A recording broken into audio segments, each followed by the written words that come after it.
Hai, Assalamualaikum, selamat sejahtera. Okey, untuk video kali ini saya akan kongsikan berkenaan dengan mekanisme pewarisan jantina. Tapi sebelum tu, siapa yang nak like boleh like, siapa yang subscribe boleh subscribe video ini untuk mendapatkan video-video yang sebelumnya. Okey, so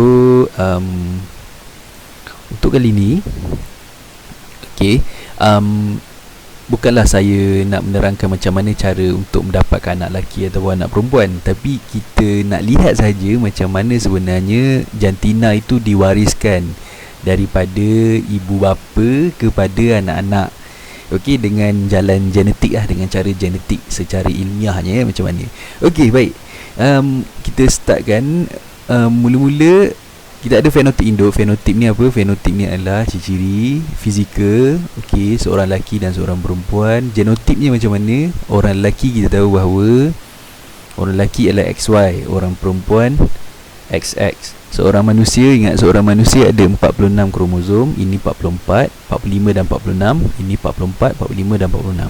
Orang lelaki dan perempuan ni kahwin. Okey. Kemudian dia orang lelaki, okey, orang lelaki dia akan menghasilkan gamet lelaki lah, orang perempuan akan menghasilkan gamet orang perempuan. Orang lelaki dia akan menghasilkan sperma. Jenis-jenis sperma yang orang lelaki hasilkan adalah 22 campur X dan 22 campur Y. Kenapa 22? Sebab gamet dia mesti separuh daripada bilangan asal dia.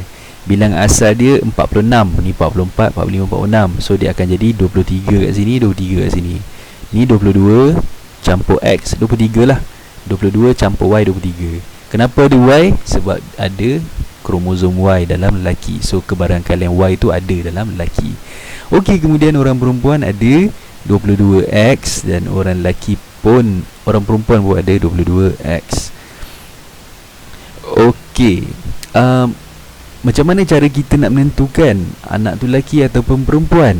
Okey, simple saja. Kalau saya akan nomborkan dulu 1, 2, 3, 4. Nomborkan setiap gamet. Kemudian saya create satu formula 1, 3, 1, 4, 2, 3, 2, 4. 1, 3, 1, 4, 2, 3, 2, 4. Okey, apa formula dia? Kita tengok 1, 3. Maksudnya sperma 1 bergabung dengan ovum nombor 3. So akan dapat 44 XX. Tahu kan macam mana boleh dapat XX? X dengan X, 22 dengan 22, so dapat 44. X dengan X, so dapat X. Very simple. Okey, 14 pula. Sperma nombor 1 dengan sperma ovum nombor 4. So kamu akan dapat 44 X. X juga. Okey, kemudian 23. 23 sperma nombor 2 dengan ovum nombor 3. So kamu akan dapat 44 XY. Okey, nampak ada Y dan ada X. So kita tulis XY. Okey, dari segi penulisan, kita tulis X dahulu, barulah Y. X dulu barulah Y. Ini dari segi penulisannya lah. So dalam ni kita tahu bahawa ada XY. Okey, kemudian 24. 24 iaitu sperma nombor 2 dan ovum nombor 4.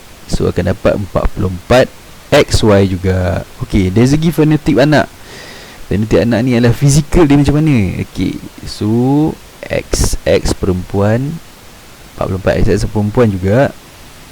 Lelaki 44 XY, 44 XY pun lelaki. So kalau soalan tanya nisbah fenotip anak, so nisbah lelaki dengan perempuan 2 nisbah 2, ataupun kecilkan 1 nisbah 1.